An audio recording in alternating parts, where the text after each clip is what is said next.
재판 소원에 대해 입법이 아닌 헌법을 개정해야 한다며 마지막 발악 중인 조이대를 향해 헌재가 반격에 나섰습니다. 재판 소원이 위헌이 아니라는 장문의 반박문을 공개한 것인데요. 88년 헌법재판소법이 만들어질 당시 대법원의 엄청난 국회 법사위에 대한 로비로 재판에 관해서만 헌법 소원을 할 수 없다는 조항이 아무런 근거도 없이 만들어졌습니다. 재판 소원은 위헌이라 외치는 조이대는 위헌 신청을 하고 헌재로부터 그 판단을 받길 바라며 관련된 소식들 함께 보시죠. 국회 법사위를 통과한 재판소원 제도를 두고 대법원이 강하게 반발하고 있는 가운데 헌법재판소가 대법원의 주장을 조목조목 반박하고 나섰습니다. 양대 최고 사법기관이 충돌하는 양상을 보이고 있는 겁니다. 앞서 법원행정처는 재판소원이 실현되면 소송 지옥이 될 것이고 헌법 개정 없이는 불가능하다는 주장을 폈으며 조이대 대법원장도 우려를 나타냈습니다. 결과가 국민들에게 엄청난 피해가 가는 문제이기 때문에 계속해서 우리 대법원이 국회와 함께 협의하고 설득해 나가겠습니다. 국민의힘도 이재명 유죄 확정에 대비한 사심제라며 강력 반발한 상황인데 헌법재판소는 오늘 오후 기자들에게 참고 자료를 배포했습니다. 이 자료에서 헌재는 재판 소원이 권력분리 본칙에 반한다거나 사법권 독립을 침해한다는 주장은 헌법상 근거를 찾기 어렵다고 반박했습니다. 헌재는 법원이 재판 과정에서 내린 사실 확정이나 법률의 해석 적용을 제4심이나 초상고심으로서 다시 심사하는 것이 아니라며 법원의 헌법 해석, 특히 기본권의 의미와 효력에 관한 해석을 최고 최종의 헌법 해석기관인 헌재가 다시 심사하는 것이라고 설명했습니다. 그러면서 이 제도를 사심제로 칭하는 것은 본질을 흐리게 할 우려가 있다고 강조했습니다. 법사위를 통과한 헌법재판소법 개정안은 헌법소원 청구 사유 중 법원의 재판을 제외한다는 조항을 삭제하는 내용입니다. 법원의 재판 결과도 헌법재판소의 판단을 받아볼 수 있도록 하겠다는 취지입니다. 헌법재판소를 사실상 대법원의 상급기관처럼 기능하게 해 3심제가 4심제로 변질되는 위헌적 상황이 벌어진다는 겁니다. 헌법은 사법권이 법관으로 구성된 법원에 속하고 최고 법원은 대법원이라고 규정하고 있습니다. 재판 소원을 도입하려면 입법이 아닌 개헌이 필요하다는 게 대법원 주장입니다. 하지만 헌법은 법률이 정하는 헌법소원에 관한 심판을 맡는 곳으로 헌법재판소를 규정하고 있기도 합니다. 헌법재판권과 사법권이 다르다는 건데 법원 판결도 헌법소원 대상이 될 수 있다는 결정례도 있습니다. 헌법재판소가 위헌으로 결정했는데도 법원이 그 법령을 적용해 국민의 기본권을 침해했을 경우입니다. 사법권은 국민들에게 가장 직접적으로 영향을 미칩니다. 그렇기 때문에 가장 위험한 기본권 침해를 야기할 수 있습니다. 또한 정부의 행정작용이나 국회의 입법, 즉 행정부와 입법부의 결정은 모두 헌법재판 대상이 되고 있는데 법원의 재판, 즉 사법부의 결정만 예외로 남아야 한다는 당위성에 대한 의문도 있습니다.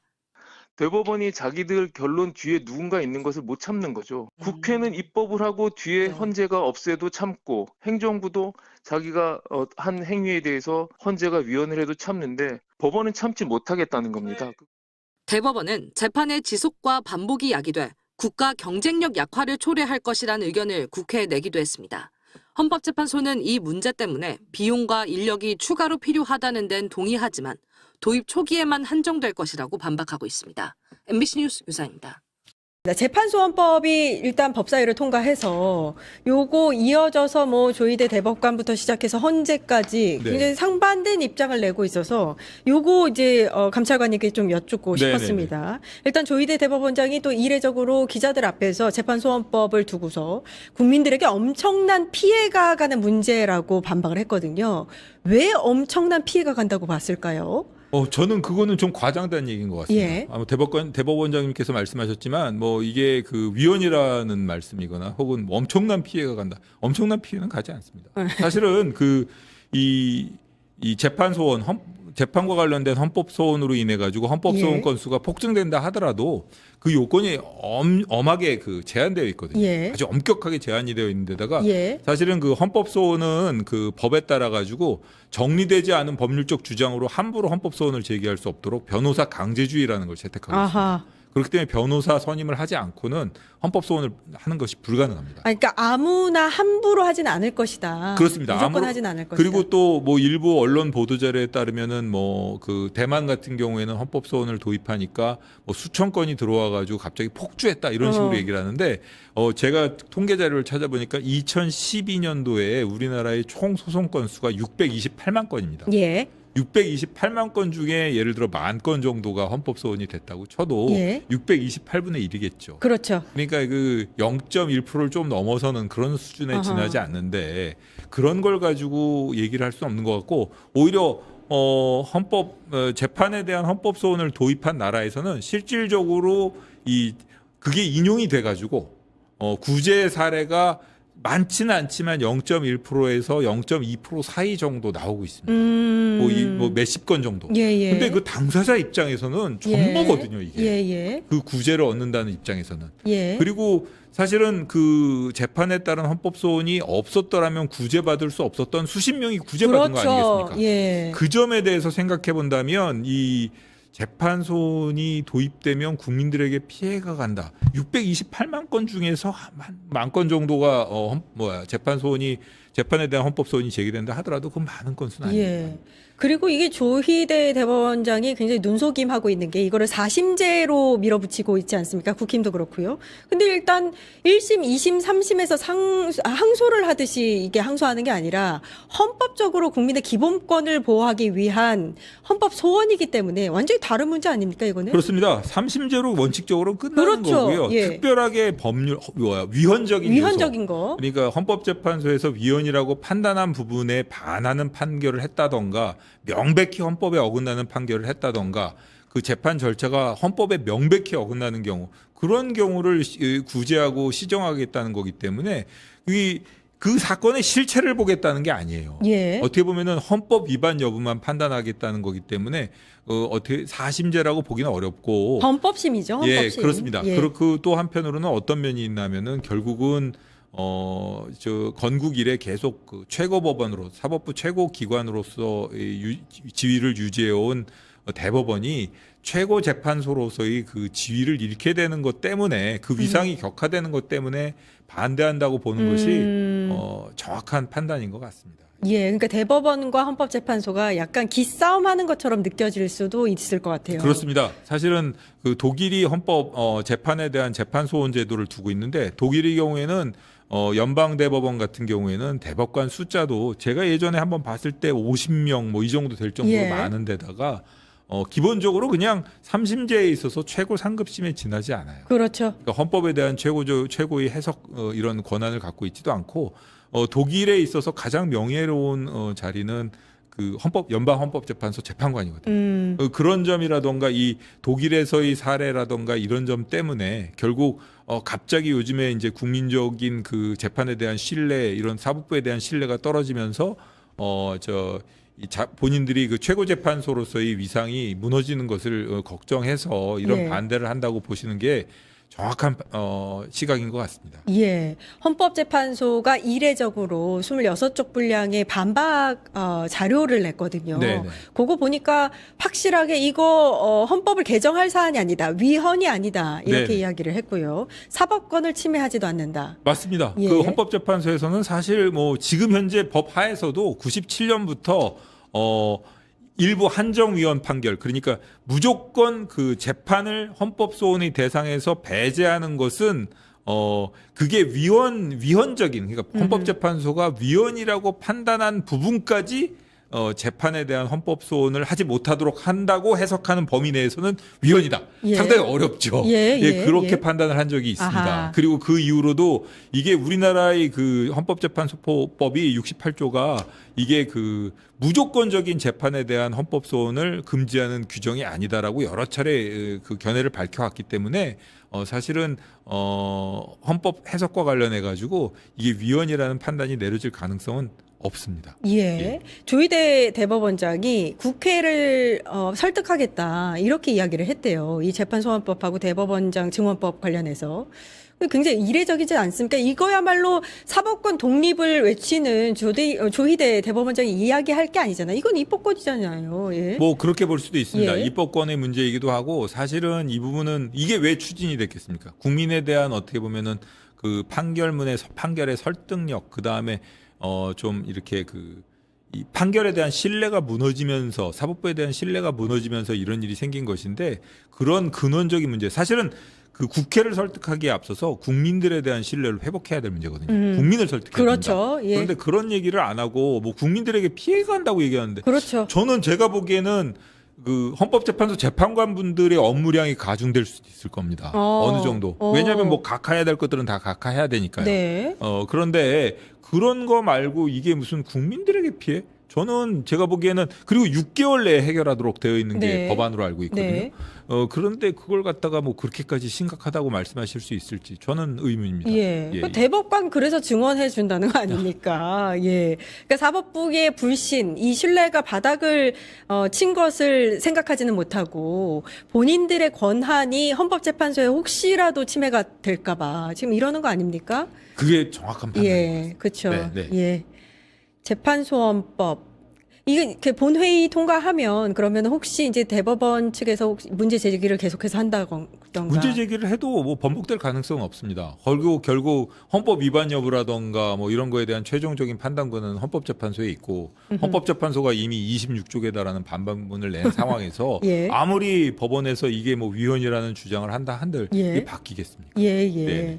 그러면은 계속해서 조희대가 국회를 설득하겠다라면서 이제 네. 반대하는 의견을 내는 이유가 약간 정치적인 거라고 보세요? 본인이 아마 그 대법원의 최고 책임자로서 본인이 대법원장으로 있는 상황에서 이런 문제가 제기됐으니까 예. 본인이 대법원장의 입장에서 이런 그 뭔가 입장을 내지 않을 수가 없다고 생각했을 수도 있고 그다음에 이 지금 현재 추진되고 있는 이 사법 개혁이라는 것이 결국은 사법부를 공격하기 위한 것 아니냐 이런 생각에서 이제 이 반대 의견을 표시하는 것 같은데요. 예. 사실 그 출발점이 어떻게 되었는지를 한번 생각을 해보면 그 본인도 책임이 없다고 얘기할 수 없는 그렇죠. 상황이거든요. 예, 그러니까요. 작년에 그 일이나 생각을 예. 사실 오해를 살 수 있는 그런 그 처음 출발점을 만든 게 본인이라는 점을 생각해서라도 한번 좀 재고해야 되지 않나 이런 예, 생각이 듭니다. 예. 네네, 네. 요게 이제 만약에 헌법소원이 폭증한다면 헌재 결정 전까지 효력이 정지돼서 사회적 혼란을 초래할 것이다. 이 얘기에 대해서는 어떻게 생각하세요? 그 헌법 재판에 대한 헌법 소원은 사실 검사들이 예전에 그런 얘기를 했어요. 그 기소유예 처분이라든가 검사 불기소 처분에 대한 취소 소송이 이게 헌법 소원 대상이 되느냐 이 판단이 처음 나왔을 때 검사들이 그러면은 이거는 최종적으로 일을 못한다 똑같은 논리로 반박을 했었거든요. 그렇지만은 결국 지금 검사의 그 기소유예 처분에 대한 그 헌법 소원은 하나의 그 정해진 권리구제 방법 중에 하나로 자리를 잡았고요. 예, 예. 실제로 권리구제를 하고 있습니다. 예, 맞습니다, 그리고 맞습니다. 권리구제를 하고 예. 있습니다. 그런 차원에서 놓고 보면 사실 재판부에서도 이렇게 보다 보면 이거는 명백하게 뭔가 잘못됐다던가 혹은 이 제3자의 눈에서 한번 이 사건을 바라보자. 예. 1, 2, 3심. 그리고 불만을 갖는 사람들이 있을 수 있거든요. 제3자의 눈에 볼 때는 이건 명백하게 어떻게 보면은 잘못된 판단이고 혹은 뭐 전관이라던가 이런 뭐 친분 관계가 작용했다던가 뭐 이런 여러 가지 의문을 품을 수 있는 사건들이 있을 수 있어요. 그렇죠. 그런 데 대한 그 구제 방법을 위해서라도 예. 이건 필요할 수 있습니다. 예. 이 얘기도 있더라고요. 헌법소원, 이 재판소원이 실제로 이제 시행이 되면 윤석열과 김건희가 이걸 이용할 것이다. 오히려 이 얘기도 있더라고요. 그거는 바로 각하될 겁니다. 예, 바로 각하될 각하될 겁니다. 재판소원 제기하지 마시기 바랍니다. 앞서 말씀 주신 대로 조희대 대법원장이 오늘 아침에 재판소원법을 거론하면서 국민들한테 큰 피해가 될 거다. 국회를 설득하겠다. 대법원장이 이제 이런 얘기를 했어요. 근데 지금 사법개혁 관련해서 지금 세 가지가 핵심인데 하나는 이제 대법관 수 늘리는 거고 법 왜곡죄, 그다음에 이제 재판소원 이게 세 가지인데요. 지금 길길이 날뛰는 이유는 조희대 대법원장이 이제 자기가 또 저지러 놓은 여러 가지 범죄 사실이 있지 않습니까? 파기환송이라고. 이 부분에 대해서 혹여라도 나에게 돌아올 칼날 이거 계속 막고 있었던 거예요. 법원, 검찰 짬짬 해가지고 그죠? 근데 이거를 이제 제도가 바뀌면 또 상황이 변경될 수 있기 때문에 그에 대한 상당한 위협을 갖고 있는 거 아닌가 싶은데 어떻게 보십니까? 예. 오늘 저는 조희대 대법관의 행태가 또다시 비겁하다고 봅니다. 왜냐하면 오늘 이제 국회에서 3법이 통과된다고 지금 예고가 네. 되어 있잖아요. 근데 오늘 이제 기자들한테 하는 것은 틀림없이 공부실에서 기자들을 앞에 세웠겠죠. 오늘 대법원장이 할 말이 있으니까 미리 앞에 세워라. 나와서 미리 세워라. 네. 정말 이건 비겁한 짓이라고 봅니다. 근데 늘 이런 식이에요. 예. 늘 이렇게 그 기자들을 방패로 세워. 예, 그러다가 평소에는 질문해도 그냥 들어가니까 가버리고. 이제 예. 기자들이 안 서 있거든요. 예. 그러면 왜 하필 오는 입니까? 어제도 아니고 그러면 열흘 전에 네. 경고를 주려면 계속해서 하든지 예. 그렇게 해야지. 그리고 대법원장이라는 분이 국회의장을 만나든지 여당 대표를 만나든지 야당 대표를 만나서 그러면 그 논의를 해야 되잖아요. 네. 이 문제에 자기들 불만을 표시하는 방식이 있을 네. 거 아니겠습니까? 예. 그런 일들을 안 하고 그게 하는 자체가 뭐 사법부 독립이기 때문에 난 못한다 이런 거 아닙니까? 근데 독립은 뭐든지 자기들은 그냥 멋대로 하는 게 독립이 멋대로 하는 게 아니잖아요. 독립이잖아요. 지금. 아니 무슨 예. 저기 그 누굽니까 저 자유당 시절이 아니잖아요. 멋대로 그냥 고무신 멋대로 나가고 그러니까 지금 조희대 대법원장은 지금 한판 뜨자는 겁니다. 계속해서 저번에 조희대는 한판 뜨자. 예, 저번에 이제 박영재 씨를 법원 행정처장으로 이렇게 예, 뒀잖아요. 그렇습니다. 그 이재명 그 이제 재판의 주심 파기환송 재판, 주심 재판인데 판사죠. 예. 이건 한판 뜨자는 얘기예요, 사실은. 예, 지금 계속해서 도발을 하고 있는 것이고. 네. 저는 그 일설에 의하면 이제 법조계에서 지금 돌고 있는 얘기가 뭐냐면 대법관을 지원하더라도 대법관 26명을 지원하는 건 아무 문제가 없어요. 아무 하자가 없어요. 그냥 하면 돼요. 법을 네. 바꾸면 되는 문제고 뭐 12명이 지상 낙원에 무슨 신이 설계해 준 제도가 아니기 때문에 14명. 예, 14명이 그 문제는 하면 되는데 이 문제에 대해서 그 반발하기 위해서 조희대 이제 대법원장이 이제 이런 식으로 하고 있는 건데 저는 이 조희대 대법원장이 대법관 증언을 하면 내년 7월이 임기잖아요. 네. 근데 7월 달까지 그 임명 추천을 해야 되잖아요. 그 대법원장이 어쨌든 네. 간에 안 할 가능성도 있다는 거예요. 에? 그렇게 증언을 법을 만들어지도 좋습니다. 그렇게 임명 동의를 안 해버린다고요? 네, 안 할 수도 있다는 거예요. 그러니까 이게 그런 그러니까 조희대가 임명 동의를 안 해버린다. 대법원장 후보가 와도 예예 이게 그 청와대 대통령한테 이제 네. 해야 임명 제청을 명에 대해서 임명 제청을 해야 되잖아요. 예. 근데 안 할 수도 있다는 얘기가 나와요 법원에서. 아, 그럼 저는 그게 이제 그럴 수 사보타지네 그러면. 그렇게 할지 안 할지는 몰라도 그건 어차피 시간과의 싸움이에요. 내년 네. 7월이면 해소되는 문제입니다. 그 문제는 뭐 조희대 대법원장이 그 하든 안 하든 네. 그건 뭐 상관이 없어요. 네. 그걸 하든 안 하든 네. 그런 정도로 지금 그 조희대 대법원은 한판 하자.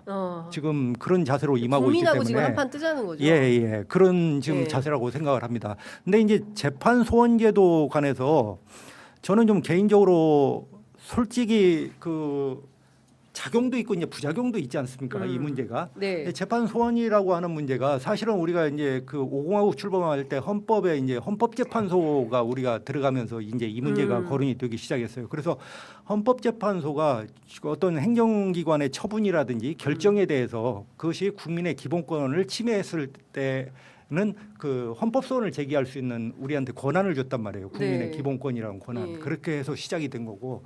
당시에 그 5공화국 헌법을 설계할 때 논란이 많았어요. 그러면 법원의 판결에 대해서는 어떻게 할 거냐. 이 부분에 대해서 논란이 많았었습니다. 네. 근데 아무래도 이제 법을 만드는 사람들이 법조인이다 보니까 네. 그 당시에 이제 두 가지 논리인데 이렇게 이제 하나 그 법원 판결에 대해서 피해자 구제를 한다고 보면은 피해자 구제가 자꾸 늦어질 수 있다. 그 지연될 수 있죠. 네, 그건 뭐 그렇죠. 사실이죠. 네. 그다음에 하나는 법적 안정성이 이제 떨어진다 해가지고 그 논리로 해서 결국 우리가 단서 조항을 넣게 됩니다. 네. 헌법재판소법의 68조 1항에 네. 법원의 판결에 대해서는 그 예의적으로 원칙적으로 헌법 소원 대상이 아니다. 사실 이 조항을 걷어내면 되는 거예요. 네. 그래서 이런 역사가 있는데 문제는 이제 그 국민의 그 기본권을 법원이 실상 침해를 하잖아요. 네. 왜냐하면 우리가 그 이재명 그 후보에 대한 그 공직선거법 재판 때 그것을 명확하게 봤단 말입니다. 네, 그렇죠. 왜냐하면은 절차를 무시하고 네, 그냥 해버렸잖아요. 해버리죠. 파기환송을. 왜냐하면은 그러면은 그것은 국민의 기본권을 침해한 거예요. 왜냐하면은 국민의 선택권을 갖다가 대법원이 말살을 한 겁니다. 그렇죠. 사실은 왜냐하면은 네. 대통령 후보로 이미 지명이 됐거든요. 그렇습니다. 대통령 후보의 출마를 야당의 후보로 네. 지명이 됐는데 네. 그것을 대법원이 나서서 네. 후보로 지명된 거 다 필요 없고 그렇죠. 내 말 무조건 들어. 안 돼.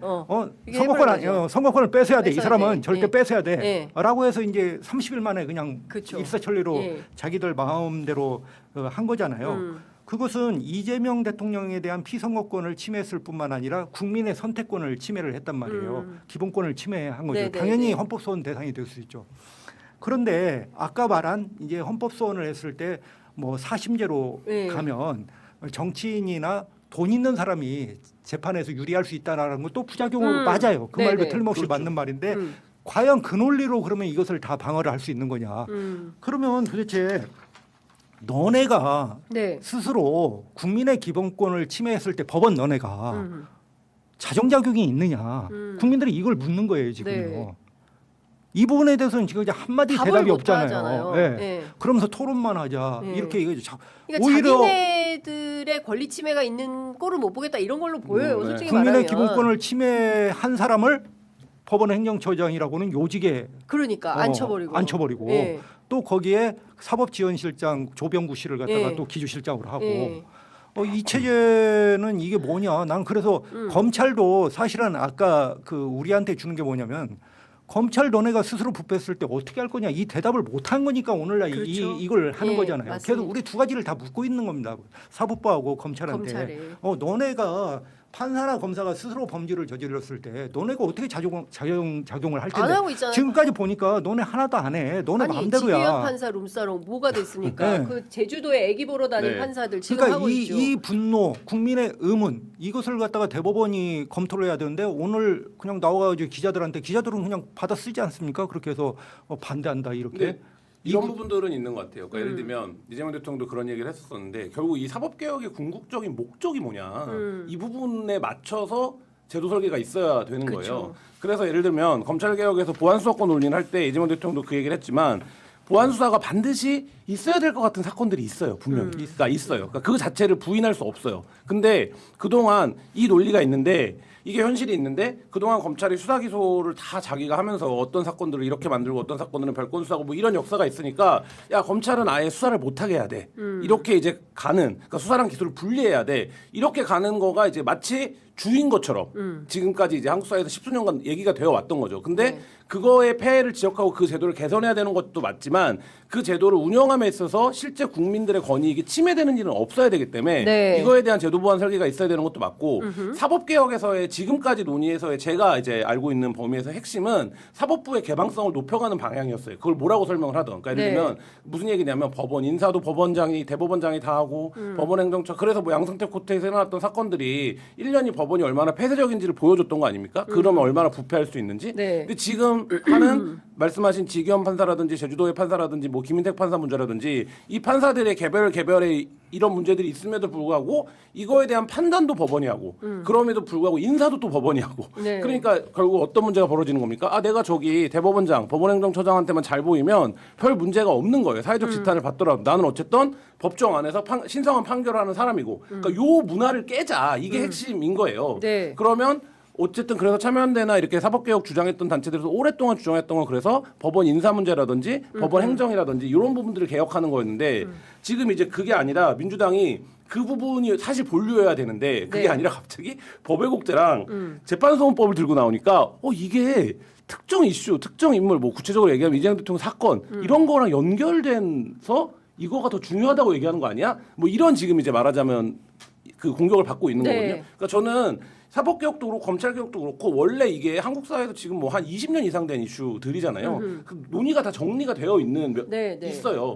그러면 사법개혁도 그거에 맞춰서 우선순위대로 처리를 해줘야 오해를 사지 않는다. 적어도. 그러니까 그렇죠. 예를 들면 재판소원도 필요합니다. 예를 들면 보안 수사가 필요하다고 하는 논리대로 하면 재판소원도 필요한 거 아닙니까? 예를 들면 어떤 사건은 반드시 검찰이 수사로 구제해줘야 될 필요성이 있다라는 논리라면 어떤 재판은 이게 판사가 신이 아니기 때문에 말하자면 판사가 확정적 판결을 내리는 거가 잘못될 수도 있잖아요. 네. 그럼 이거에 대해서 누군가가 구제해 줄 수 있는 장치가 더 있으면 말하는 대로 사법권익에 도움이 되는 거 아닙니까? 그러면 네. 이제 그런 논리로는 맞는데 이게 우선순위에서 지금 첫 번째여야 되냐 이런 부분들에서는 지금 이제 뭐 법조계나 뭐 이런 쟁점들이 있는 거죠. 알겠습니다.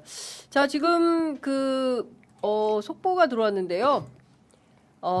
깜짝 놀랐습니다. 이러다가 6천 갈 것 같아. 코스피가 5,500을 뚫었다고 소식이 들어와 있습니다. 지금 저희 댓글창에 소식을 한라산 21도님이 주셔가지고 확인해봤더니 실제로 그런 일이 있네요. 그러니까 하여간 뭔가 좀 기운이 팍팍 흘러가는데 정치가 너무 후진적이니까 이게 좀 발동이 잘 안 걸린다. 입법으로 조금씩 받쳐주면서 가면 좋은데 법원 검찰 말할 것도 없고 이렇게 끊임없이 이제 뒤로만 가려는 이런 세력들을 어떻게 하면 조금이라도 반보라도 앞당길까. 진짜 결국엔 정치의 역할인데 큰일입니다. 예, 그 김한 기자 말씀하신 대로 저는 그 개혁 과제 가운데 하나가 법원의 인사 시스템이라고 본다. 그리고 네. 그 중심에 있는 게 이제 법원 행정처 시스템인데 이게 이제 거의 뭐 50년, 70년 이렇게 굳어온 거잖아요. 그래서 사실은 왜 법원 행정처를 줬냐면 대법원장을 그 군사정권이 통제를 해야 되겠는데 네. 그 통제할 방법이 뭐가 있냐면은 대법원장한테 인사권을 주는 거였어요. 그래야 대법원장 한 사람을 조종함으로써 다 이제 통제가 네. 가능하니까. 네. 그래서 이제 법원 그 행정처라는 조직이 이제 거대 조직이 네. 지금 리바이어든이 이렇게 탄생하게 됐는데 물론 법원 행정처 인사 문제를 한다고 해서 어떤 판사들의 그 판결 성향이라든지 그 개인적 어떤 그 취향이라든지 네. 이런 것까지 다 바꿀 수는 없겠죠. 네. 선택까지 바꿀 수는 없는데 굉장히 중요한 과제라고 봅니다. 이렇게 법원 행정처를 두고 법원 인사를 맡는 시스템이 세계적으로 별로 유례가 없어요. 그러니까 우리나라처럼 검찰도 인사가 법무부의 검찰국이하고 네. 또 사법부도 예. 대법원장이 다 인사권을 갖는 인사권을 나라가 거의 이렇게 없다. 너무 법조인들이 무제한적 대통령보다 어떻게 보면 더 강한 그러니까요. 권력을 그렇죠. 사실 가지고 갖고 있는 있는 거거든요. 거잖아요. 그래서 이 인사권 제도 그 핵심의 법원 행정처 제도 이것을 없애서 인사를 네. 다른 방식으로 설계할 수 있도록 그렇습니다. 주지 않으면 예. 그 사법부의 현재 그 시스템을 예. 일부나마 이렇게 수정하고 국민적 요구로 가는 데 있어서 상당한 걸림돌이 되리라고 네. 생각을 합니다. 어쨌든 지금 그 더불어민주당에서는 법원행정처도 없애고 새롭게 그 행정 무슨 사법행정위원회. 사법행정위원회로 그렇죠. 누구한테 바꾼다. 인사권을 그러면 네, 주는 거냐 한다는 이게 이제 거니까. 핵심인데 네. 그 인사권을 주는 문제에 있어서 좀 토론이 필요하겠죠. 이걸 사법행정위원회에서 할지 그러면 네. 또 사법행정위원회가 어떻게 구성이 생기면 될지. 또 정권이 바뀔 때마다 네, 이것이 또 어떻게 왔다 갔다 할지 할 거냐. 변동성이 커지니까 예. 이런 부분에 대해서 이제 고민과 좀 더 판사 내부적으로 어떤 투표에 의해서 예. 인사를 할 때 인사 조직을 꾸려서 한다든지 예. 뭐 이렇게 그러면 또 인기 투표한다고 또 뭐라고 하겠죠. 근데 어제 제가 법조 기자들이랑 저녁을 먹었는데 법조 팀이랑 네. 그런 얘기 하더라고요. 그런 얘기 술자리에 농담을 했는데 AI가 변호사를 대체한다고 했는데 변호사는 기량이 있다 그래도 근데 네. 판사는 서면 다 제출된 거 쭉 분석하는 거 하면 네. 15분도 안 걸릴 것 같은데 아니 AI가 심지어 판결 내리는데 어제 보니까 희대 사기 사건이 있었던데 AI로 통장 잔고를 23원밖에 없는 사기꾼이 그 잔고 증명서 잔고 예. 증명서를 위조해가지고 했더니 그게 실제인지 김혜성이 했던 거 아닙니까? 그런 방식으로. 아니 그렇죠. 근데 예, 그 그죠. 김혜성 사건은 아니고 이제 네, 다른 다른 사건인데 알고 있습니다. 네, 다른 사건인데 이제 그걸 가지고 이제 잔고 증명 그쵸 그 선수죠 예, 김혜성 씨는 예. 그 최은순 씨 잔고 증명을 해준 거고. 보통 얘기 아니더라고요. 그렇습니다. 근데 이거를 실제로 확인도 안 해보고 그냥 무죄 판결을 해버린 건데 나중에 검사가 확인해 보니까 이게 다 가짜였던 거잖아요. 그런 측면에서 보면은 진짜 판사들의 기량이 그렇죠. 매우 부족하다. 사실 확인도 제대로 안 하고 그냥 주변 설마 법원에 거짓 자료 내겠어? 설마 판사 앞에서 거짓말하겠어? 이러고 정말 중요한 국면을 멍청하게 그냥 이렇게 통과시켜 버리는 이런 작태가 계속 발생하고 있는데 조희대 대법원장은 나와서 정치만 하고 있는 거 아닙니까? 정치만 하고 있는데 대법원이 지금 어쨌든 사회적인 변화에 따라서 개혁 뭔가 어쨌든 사법제도의 개혁이 필요하다라고 하면 거기에 굉장히 똑똑한 사람들이 많지 않습니까? 그럼 자기들이 안이 있어야 돼요. 그러니까 예를 들면 민주당 안을 맨날 기자들 앞에 서서 한 줄로 비판할 게 아니라 그러면 결국엔 사법제도가 말씀하신 것처럼 50년, 70년 된 제도들이 숱하게 많은데 사법 영역에는 네. 그럼 이것들을 어떻게 현실화할 거냐? 그럼 예를 들면 간단하게 얘기해서 야 대법원만 가면 다 서울남이야. 서울대 50대 판사 출신이야. 이 구조에서 세상을 여전히 바라보고 있는데 그러면 우리가 최소한 이 구조를 어떻게 바꾸겠다 인적인 예를 들면 뭐 이런 거라도 갖고 와야 네. 그 다음에 얘기를 하는데 늘 하는 얘기가 뭡니까 사법개혁을 할 때 그러니까 말하자면 우리를 참여시켜달라고 하는데 니네가 의견이 있어야 참여를 시키죠. 그러니까요. 더불어민주당이 지난 20일 사법개혁안을 발표한 뒤 갑론을박이 이어지고 있습니다. 그런데 사법개혁안에 대한 비판 중에는 사실과 법리를 왜곡한 억지 주장이 많습니다. 특히 법원의 재판도 헌법재판소가 다시 심판할 길을 여는 재판 소원이 뜨거운 쟁점인데, 이를 두고 위헌이라거나 사실상 사심자가 된다는 주장이 난무하며 여론을 호도하고 있습니다. 헌법학계의 입장은 어떤지 헌법학 개론서 7종을 찾아봤습니다. 그중 어디에도 재판 소원이 위헌이라는 설명은 없습니다. 오히려 거의 모두가 재판 소원을 도입해야 한다고 밝히고 있습니다. 재판 소원 도입이 다수설이고 상식인 것입니다. 개론서 내용을 소개하기에 앞서 헌법 소원에 대한 배경 설명을 잠깐 하겠습니다. 헌법 소원은 하소연할 소, 원할 원자를 씁니다. 국가의 공권력에 의해 헌법상 권리가 침해됐을 때 국민이 헌법재판소에 권리 구제를 직접 청구하는 제도입니다. 이때 권리를 침해하는 공권력은 입법부일 수도, 행정부일 수도, 사법부일 수도 있습니다. 이 중 사법부가 재판을 통해 국민의 권리를 침해한 경우 제기하는 헌법소원을 재판소원이라고 부릅니다. 헌법소원 제도는 제2차 세계대전 뒤 독일에서 처음 도입됐는데요. 히틀러의 나치 독재 체제에서 국가기관이 저지른 인권 유린에 대한 반성에서 비롯됐습니다. 특히 독재 정권의 편에 서서 잘못된 판결로 국민 권리를 억압했던 사법부에 대한 반성이 컸습니다. 세계대전 이후에 독일이 발명해낸 발명품이에요. 왜 발명했느냐?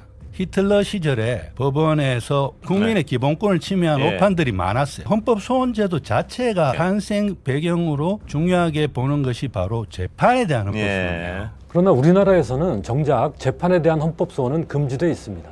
왜 그럴까요?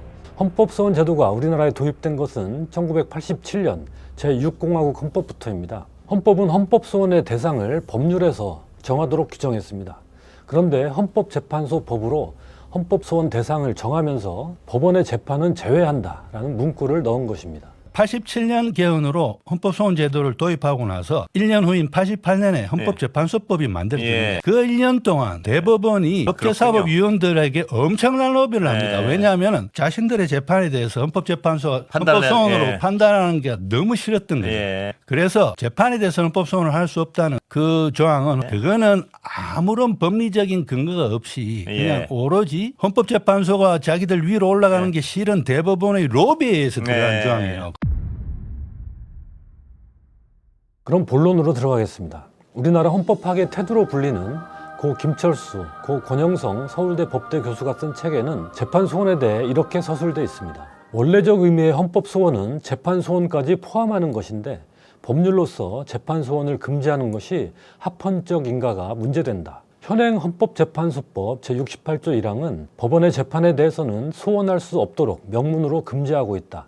그러나 이는 문제가 많은 것으로 학자들에 의해 비판되어 왔다. 헌법재판소법이 법원의 재판을 헌법소원 심판의 대상에서 제외하고 있는 것은 헌법소원 사항을 지나치게 제한한 규정으로서 헌법소원 제도의 기능을 반감시킨 것이 아니냐는 비판이 없지 아니하다. 재판소원을 금지하는 것에 대한 학자들의 비판을 언급하고 있습니다. 반면 재판소원을 허용하는 게 위헌일 가능성은 전혀 언급하지 않습니다. 이번엔 헌법학계 원로인 허영 경희대 법학전문대학원 석좌 교수의 책을 보겠습니다. 참고로 허 교수는 윤석열 전 대통령 탄핵을 반대한 지극히 보수적인 헌법학자입니다. 법리적으로 볼 때 헌법의 해석을 그르쳤거나 헌법 정신에 어긋나는 법원의 판결이나 결정은 마땅히 헌법소원의 대상이 되어야 한다. 법원의 판결이나 결정을 헌법소원의 대상으로 삼는 것은 어디까지나 법원의 그릇된 헌법 해석이나 헌법 인식을 바로잡아 헌법의 최고 규범성을 지키고 국민의 기본권을 보호하는 것이 그 목적이기 때문에 헌법재판소가 또 하나의 심급기관으로 기능하게 되는 것은 아니다. 아주 명확하게 재판소원을 지지하고 있습니다. 게다가 사심제가 된다는 주장까지 정확히 반박하고 있습니다. 서울대 총장을 지낸 성낙인 교수 역시 마찬가지입니다. 법원의 재판을 헌법소원의 대상으로 할 경우 사실상 헌법재판소가 법원의 재판에 대한 최종심으로 작동하는 결과를 초래하여 결국 헌법상 법원과 헌법재판소의 관계에 관하여 본질적인 문제점을 야기한다는 지적이 있다. 그러나 법원의 재판에 대한 헌법소원을 인정함으로써 법원과 헌법재판소 사이의 권한 배분 및 역할 관계에 관하여 야기되는 문제점이야말로 입법 기술적으로 해결되어야 할 과제이지 헌법 본질적인 문제로 볼 사안은 아니다. 잘못된 재판에 대한 헌법소원의 인정이 바람직하다. 어려운 용어를 많이 썼지만 쉽게 말해 사심제가 되는 것은 아니며 재판소원 제도를 도입하면서 제도를 잘 설계하면 된다는 뜻입니다. 새누리당 국회의원을 지낸 정종섭 전 서울대 법학전문대학원장은 실정법 하에서 재판에 대한 헌법소원 심판이 허용되는지에 대하여 논란이 있다고 서술하고 있습니다. 하지만 역시 재판소원 도입이 위헌일 가능성은 언급하지 않고 있습니다. 역시 보수적 헌법학자인 장영수 고려대 법학전문대학원 명예교수는 이렇게 썼습니다. 법원의 재판에 대한 헌법소원을 배제하는 것은 헌법소원의 실효성을 현저하게 떨어뜨리게 만들며 결국 헌법소원을 통한 국민의 기본권 보장이라는 헌법소원의 본질적 기능조차도 약화시킨다는 점에서 매우 많은 문제를 야기한다는 것도 간과될 수 없다. 따라서 해석론상으로 볼 때 재판소원의 배제가 위헌이라고 할 수는 없지만 입법론적으로 볼 때 재판소원이 허용되는 것이 바람직하다는 것이다. 정재왕 성균관대 법학전문대학원 교수도 재판소원의 인정론이 타당하다고 밝히고 있습니다. 이렇게 내로라 하는 헌법학 권위자들이 보수, 진보를 가리지 않고 재판소원 도입의 타당성에 동의하고 있습니다. 재판소원 도입이 위헌이라는 의견은 찾아보기 힘듭니다. 헌법재판소도 법원에 의한 기본권 침해 가능성이 있으므로 법원의 재판을 헌법소원 대상에 포함하여 또 한 번의 구제 절차를 국민에게 제공하는 것이 이상적이라면서 이는 입법자가 해결해야 할 입법 과제라고 밝힌 바 있습니다. 법을 개정함으로써 얼마든지 재판소원을 도입할 수 있다는 것입니다. 재판소원 도입이 위헌이라는 왜곡된 주장은 더 이상 없어야 할 것입니다. 상식에 입각한 사법개혁 논의가 이루어져야 하겠습니다. 헌법학자들이 이렇게 한결같이 재판소원의 필요성을 이야기하는 이유는 간단합니다. 법원의 재판을 통해서도 국민의 헌법적 권리가 침해될 가능성이 있기 때문입니다. 재판 과정에서 적법한 절차를 지키지 않는 등 국민의 권리를 침해하는 경우는 얼마든지 있을 수 있습니다. 지금은 사법부 자체적으로 상급심에서 이를 바로잡지 않는 한 권리 구제의 길은 막혀 있습니다. 헌법소원은 앞서 설명했듯 입법, 행정, 사법부라는 공권력이 국민 권리를 침해했을 때 이를 바로잡는 제도입니다. 그런데 사법부만 예외가 되고 있습니다. 이 그림을 보시죠. 입법부의 입법 행위에 의한 권리 침해에는 헌법소원, 즉 위헌소원을 제기할 수 있지만 행정부의 행위에 대해선 일부만 직접 헌법소원이 가능하고 대부분은 행정소송을 먼저 거쳐야 합니다. 그런데 행정소송이 확정되면 재판에 대한 헌법소원 금지 규정에 따라 더 이상 헌법소원은 불가능해집니다. 그리고 사법부의 재판에 대해선 아예 헌법소원이 불가능한 구조입니다. 이로 인해 발생하는 문제는 개인의 권리 구제를 못하는 데 그치지 않습니다. 헌법소원은 권리 구제와 함께 헌법질서 수호라는 또 하나의 중요한 목적을 갖습니다. 개인의 권리 구제와 헌법질서 수호가 결합된 사례가 바로 이재명 대통령의 선거법 사건에 대한 대법원의 파기환송 판결입니다. 이는 이재명 대통령 개인으로서는 공정한 재판을 받을 권리를 침해당한 것이며 동시에 국민들 또한 유력 대선 후보에 대한 선택권을 침해당할 뻔한 사건입니다. 이재명 대통령 개인의 권리 구제와 동시에 사법부의 대선 개입이라는 헌법적 일탈에 대한 헌법적 단죄가 이루어져야 하는 사안인 것입니다. 재판소원 제도가 있었다면 대법원이 절차와 관행을 어겨가면서 파기환송 판결을 강행할 수 없었을 것이고 강행했더라도 헌법재판소를 통해 바로잡을 수 있었을 것입니다. 지규현 부장판사가 희한한 법기술로 윤석열 전 대통령의 구속을 취소한 것도 마찬가지입니다.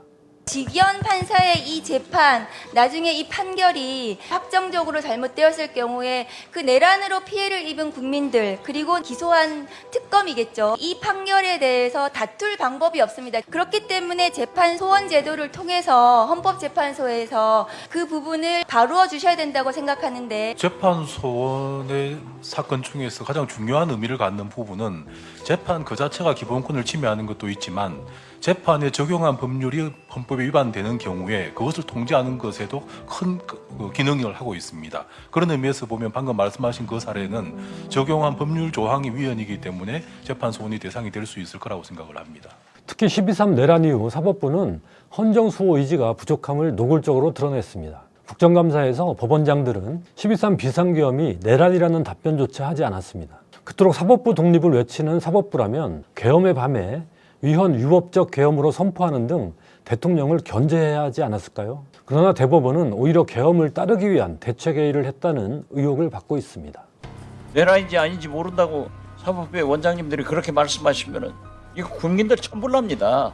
우리 국민들은, 국회의원들은 다 국회로 나와서 내란 공식을 하려고 하는데 어떻게 사법부에서는 합법을 계엄일 때 대책회의를 하느냐 이거예요. 그런데 오늘 원장님들도 나오셔가지고 내란인지 아닌지는 모르겠다 이런 말씀을 하셔서는 안 되죠.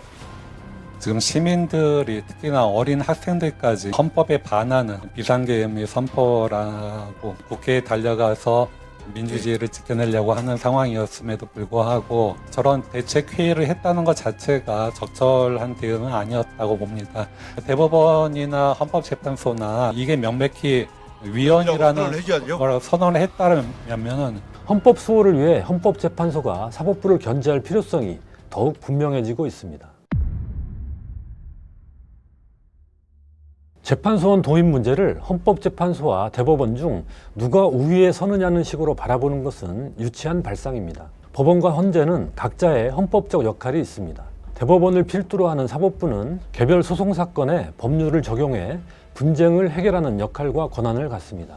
헌재는 사법부를 포함한 공권력이 헌법을 위반해 국민의 권리를 침해했을 경우 이를 바로잡는 역할과 권한을 갖습니다.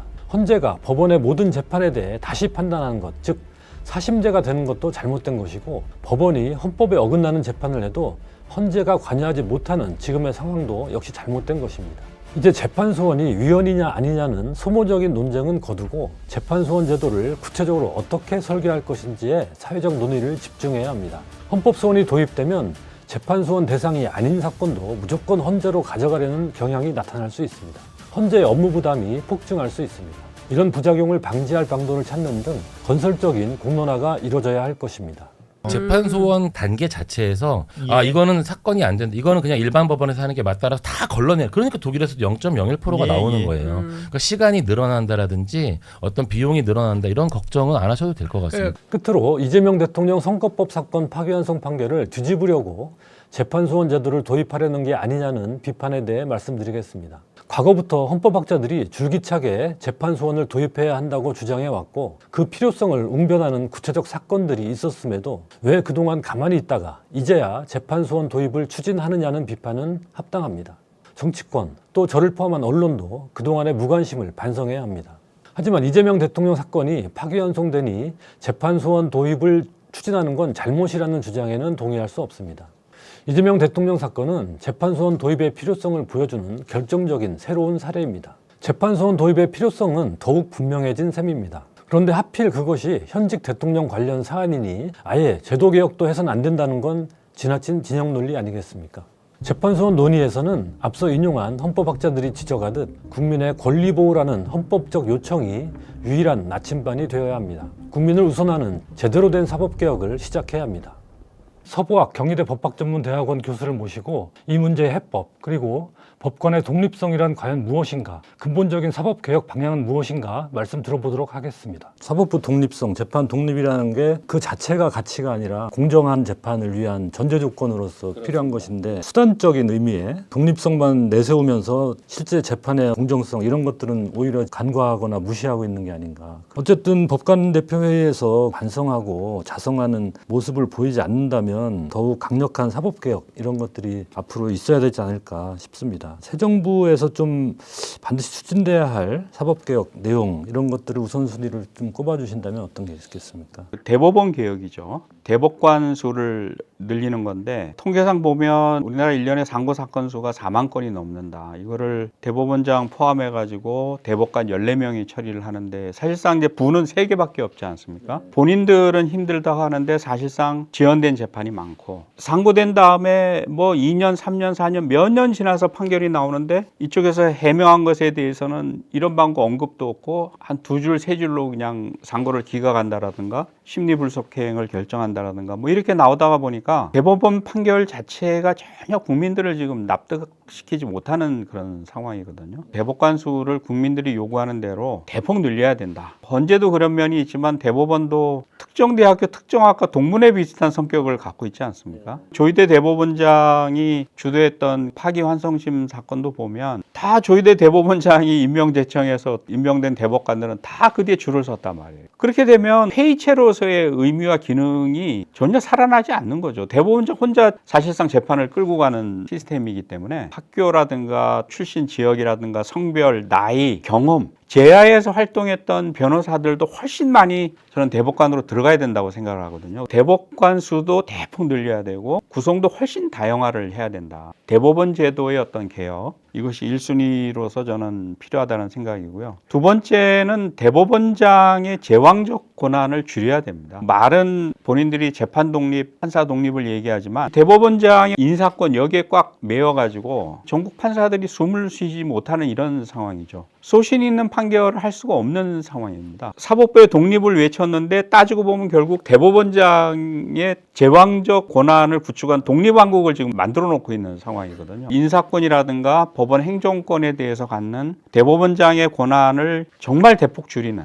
이런 개혁이 필요하다. 대법원장은 헌법재판소 구성에도 관여하고 뭐 심지어 국가인권위원회 구성에도 관여하고 또 대법원이 사실상 중앙선거관리위원회도 장악을 하고 있잖아요. 지방선거관리위원회도 판사들이 장악을 하고 있고. 그러니까 너무 대법원장과 판사들의 권한이 세요. 우리 사회 곳곳에 선출된 권력이 아님에도 불구하고 대법원장과 판사들의 권한, 특권을 대폭 줄이는 개혁이 저는 필요하다. 그 다음에 이제 제가 약간 추상적이긴 하지만 세 번째로는 재판정의 국민 주권주의가 실현될 수 있는 제도 개혁이 필요하다. 저는 그것이 배심제라고 생각을 하거든요. 전 세계에 보면 더군다나 우리나라 같은 선진국 치고 재판정이 온전히 직업법관, 직업법조인들의 놀이공간인 나라는 없거든요. 배심제든 참심제든 다 국민들이 들어가서 재판을 합니다. 어떤 형태로든. 어떤 형태로든.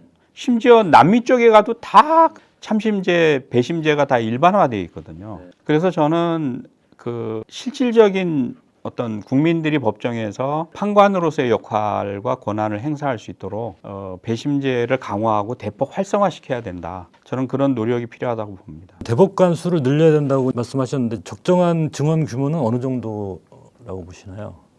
뭐 저는 30명 정도 늘려가지고는 수요에 턱없이 부족하다라는 생각이거든요. 그러니까 우리가 보통 독일 예를 많이 드는데 독일 같은 경우에는 일반 민사 형사 사건을 담당하는 법원, 행정, 재정, 노동, 사회 이렇게 우리식으로 하면 대법원이 전문화돼 가지고 5개가 설치가 돼 있고 거기에 속한 총 대법관이 320명이 넘는다는 거 아닙니까? 일반 민사 형사를 담당하는 그 소위 말하는 배계하라고 하는 대법원도 보니까 민사 재판부가 13개, 형사 재판부가 6개 이렇게 해가지고 한 재판부에 뭐 한 6명, 8명씩 대법관들이 배속이 돼서 사건 처리를 하는데 우리나라는 1년에 4만 건을 처리하는데 재판부가 딱 3개 아닙니까? 거기다 전원 합의체는 뭐 1년에 뭐 적으면 한 20건, 많아봐야 수십 건밖에 안 하는데 너무나 턱없이 부족한 거죠. 그러니까 그것이 대법관들의 권위와 권한을 세우고 강화하는 데는 도움이 될지 몰라도 사법 서비스를 받아야 되는 국민의 입장에서 보면 너무 불합리한 지금 시스템인 것 같아요. 독일 국민들이 한 8천만 명 되는데 대법관이 지금 한 320명이 넘으니까 우리 국민이 한 5천만 된다면 적어도 한 100명은 돼야 되지 않을까. 그것도 저는 부족하다고 생각이 되거든요. 프랑스도 대법관 숫자가 한 200명 된다는데 대법관 수를 대폭 늘려야만 신속한 재판도 가능하고 빠른 권리구제가 가능하고 또 전문 분야별로 법원도 만들고 대법관들도 배치를 해야만 지금보다는 더 전문화된 그런 판결이 나올 수 있겠다 이런 생각합니다. 민주당 법원조직법 개정안 이걸 보면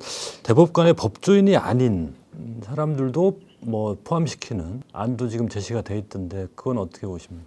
저는 그 반드시 필요하다고 생각을 합니다. 우리나라 대법관들이 물론 판사 경력을 오랜 기간 가지신 분들이라 유능한 분들이 가긴 하지만 그렇다 해가지고 어느 한 분야를 깊이 알기는 쉽지가 않거든요. 그 다음에 뭐 검사 출신 중에서도 대법관으로 가지 않습니까? 그럼 사실 그분이 형사 외에는 다른 분야를 알 수가 없죠. 단점 뭐냐 하면은 대법관들이 모든 법 분야를 깊이 알 수가 없기 때문에 재판연구관들의 기초 자료조사라든가 의견에 많이 의존할 수밖에 없고 아주 깊이 있는 전문화된 판결이 나오기가 어려운 문제가 있거든요. 대법관 수를 대폭 늘리되 좀 전문 분야별로 특화를 해서 그 분야에서 깊이 있게 공부를 한 학자들이라든가 또 소송 수행의 경험이 많은 이런 변호사들이라든가 이런 분들이 들어가면 저는 얼마든지 그 대법관으로서의 역할을 수행할 수 있다고 생각을 하거든요. 지금 그 법조인으로서 딱 그 울타리를 쳐는 이걸 허물어야만 전문적이고 또 국민들이 바라는 눈높이에 맞는 최고법원의 판결이 나올 수 있겠다 이런 생각을 합니다. 독일 같은 경우 여러 가지 분야별로 전문 대법원이 있는데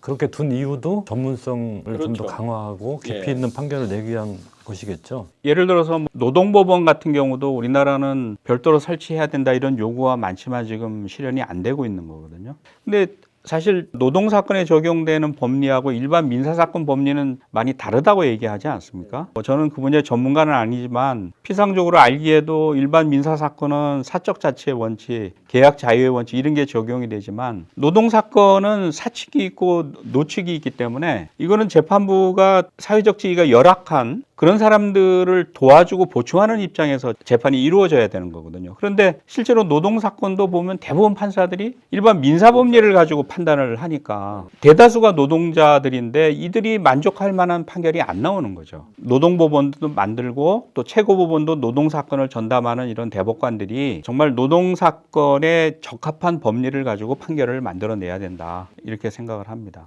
대법원이 이번에 너무 이상한 파기환송 판결을 내는 바람에 과연 대법원의 최종심을 맡겨도 되느냐 의구심까지 커지고 있는데 대법원 확정 판결에 대해서도 헌법 소원을 허용해야 된다 또 이런 목소리들도 많이 나오는 것 같습니다. 반면에 이에 대해서 사법권은 법원에 속한다 이런 헌법 조항에 위반되는 게 아니냐 또 이런 반론도 있는데 어떻게 보십니까? 헌법 위반이라고 생각하지는 않습니다. 판사들이 내리는 판결이 사법권의 행사고 헌법재판소도 크게 보면 사법권을 행사하는 법원이기 때문에 재판소원을 허용한다 그래가지고 헌법이 위반된다 이렇게 생각하지는 않고요. 재판소원을 허용한다 그래가지고 법원이 재판권을 뺏는 것도 아니지 않습니까? 다만 이제 다른 개혁 요구와는 달리 재판소원 문제는 사실 신중하게 논의를 해야 된다고 보거든요. 이게 재판소원을 허용하면 사실상 대법원이 헌재 밑으로 들어가는 겁니다. 공식적으로 그렇게 돼버리는 거거든요. 사심제가 공식화되는 것이고 그러다 보면 대법원 판결로 인해서 기본권 침해가 됐을 때 구제받을 수 있는 가능성은 있지만 결국 판결이 확정이 돼가지고 법질서 분쟁이 해결되기까지는 지금보다 훨씬 더 많은 시간이 필요하고 비용이 필요하거든요. 그래서 이것은 좀 전문가들이 모여가지고 좀 신중하게 판단을 해야 되고 허용하더라도 정말 제한된 범위 내에서만 가능하도록 이렇게 제도를 설계해야 된다고 봅니다. 사법부가 국민 위에 군림하지 못하게 좀 더 민주적 통제 아래 두기 위해서 우리가 생각해야 할 수 있는 방안들이 또 있을까요? 대법원장 권한을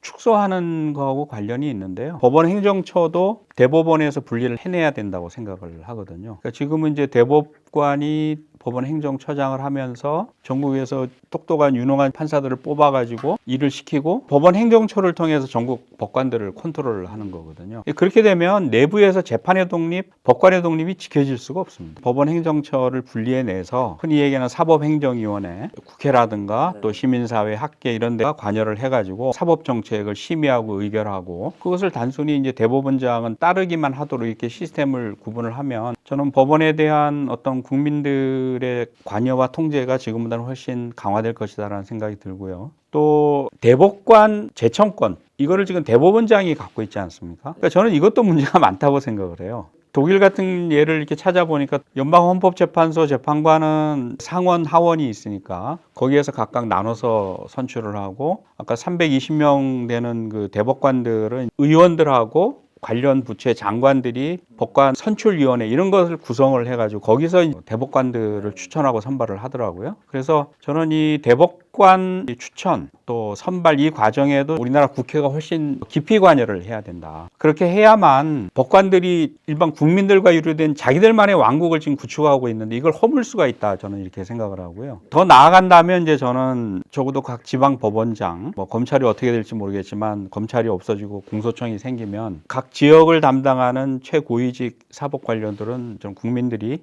직접 선거로 선출할 수 있도록 일종의 미국식 시스템을 갖고 들어오는 거죠. 그렇게 해서 국민들이 주인임을 확인받는 이런 제도 도입이 필요하다고 생각합니다. 예, 저는 사실 조희대 대법원장과 대법관들의 행태에 대해서 너무 실망을 많이 했습니다. 많은 국민들도 저랑 비슷한 생각을 하실 텐데 이렇게 중대한 나라의 지도자를 뽑는 대선을 앞두고 저렇게 노골적이고 드러나게 정치에 개입을 하고 선거에 개입한 이거는 저는 사법부의 치욕의 역사로 남을 거다 이렇게 생각하거든요. 그래서 저는 조속하게 조희대 대법원장이 저는 사퇴하는 것이 바람직하다는 생각이 들고요. 또 국민들의 눈높이에 맞게 이번에는 대법원도 판사들도 저항할 것이 아니고 사법부가 저는 살아남으려면 국민들 눈높이에 맞춰서 개혁을 하는 수밖에 없다고 생각을 합니다. 그래서 사법부도 스스로 개혁의 의지를 보였으면 좋겠고 또 새로운 정부나 국민들도 관심을 놓지 않고 이번 기회에 철저하게 저는 사법부도 개혁을 했으면 좋겠다 이런 바람을 말씀드립니다. 긴 시간 좋은 말씀 감사합니다. 감사합니다. 법비에게 철퇴를 사법부를 개혁하라! 내란은 비정상 사법부라는 우리 사회에 잠복해 있던 병증을 드러냈습니다. 내란 청산의 마침표는 사법개혁이 됐습니다. 우리나라 사법제도는 민주주의 국가 중 가장 후진적이라고 단언할 수 있습니다. 법관들이 국민과 동떨어져 권력화, 관료화되고 제대로 견제받지 않기 때문입니다. 사법부는 독립성이라는 요술봉을 흔들며 이런 기득권을 지키려 합니다. 검찰과 똑같은 행태입니다. 자신의 잘못을 반성하고 재발 방지를 위해 개혁에 나설 생각은 아예 없습니다. 하지만 독립성이란 원칙이 주권자 국민보다 상위에 있는 가치일 수 없습니다.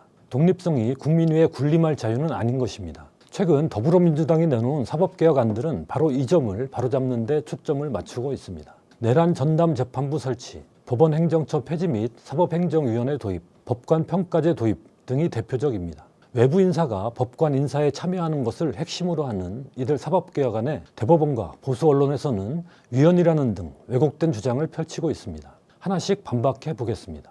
첫 번째, 사법권에는 사법행정권도 포함된다는 주장입니다. 헌법 제101조 1항은 사법권은 법관으로 구성된 법원에 속한다고 규정합니다. 이때 사법권이란 개념에 본질적인 재판권 이외에 법관 인사 등 사법행정권도 포함되는지가 논란입니다. 포함된다고 볼 경우 법관 인사에 외부인들이 참여하는 내란 전담 재판부 설치와 사법행정위원회 도입 등은 헌법에 위배된다고 주장합니다. 조선일보는 사설에서 사법권엔 사법행정권이 포함되는 것이 당연하다고 전제했습니다. 하지만 이는 명백한 왜곡입니다. 헌법학계에서는 반대로 사법행정권이 포함되지 않는다는 게 다수설입니다. 사법권의 의미와 범위에 관해서 국내 학설 대립이 있어요. 형식설과 실질설입니다.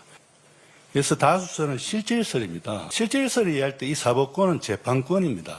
그러니까 사법행정권은 포함되지 않습니다. 사법행정위원회를 만드는 것이 이제 법원의 어떤 사법행정권을 침해한다든가 사법권 독립을 침해한다는 주장은 헌법적으로는 조금 납득하기 힘들고요. 사법권의 핵심은 재판권입니다. 그런데 김용현 전 국방부 장관 변호인들이 법정을 모독한 행위로 재판권이 침해된 데 대해 대법원은 미온적 태도를 보였습니다. 사법부 수뇌부가 일선 재판에 개입한 사법농단 사태에 대해서도 법원은 철저한 반성조차 없습니다. 정작 중요한 재판권 침해에는 관심이 없고 부차적인 사법행정권에만 집착하는 사법부 태도는 본말이 전도된 것입니다. 두 번째는 사법행정권, 특히 법관 인사권을 법원이 갖지 않으면 사법 독립이 침해된다는 주장입니다. 천대엽 법원행정처장은 지난 26일 국회 법제사법위원회에서 사법부 독립이라고 하는 것은 이제 법관 인사의 독립을 핵심적인 요소 중에 하나로 삼고 있습니다. 과연 그럴까요? 이 말이 맞다면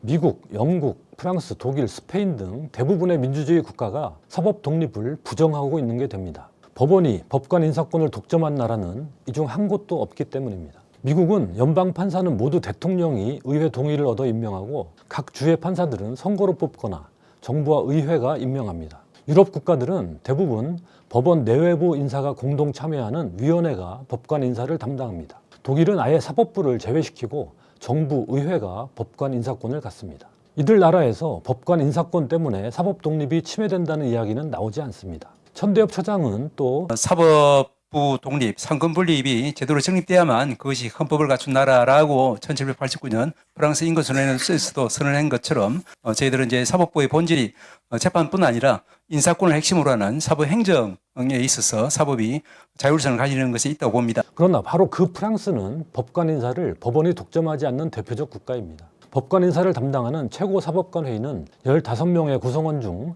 법관이 6명뿐이고 나머지는 전부 외부 인사들입니다.